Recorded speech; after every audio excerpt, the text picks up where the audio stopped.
Ադրբեջանը կարողացել է այս րոպեին իր հաշվարկով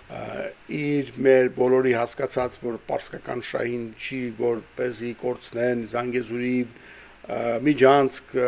հանգարց անցնի ռուսների կամ թուրքերի կամ ադրբեջանցիների այդ շատ ճիշտ է շատ ապրես բայց եթե հանգարց վաղը մի նենց վիճակում լինին որ հիմա նայում ենք Պարսկաստանը այն վիճակում լինի որ իրան առաջարկվի դու չես բողոքելու այդ միջանցքի դեմ դրա փոխարեն մենք քեզ թույլ ենք տալիս որ դու շնչես ինքը պետք է ասի դե չեմ կարող շնչել ռադիոակտիվ նյութերի մասին չեմ այդքան մտածում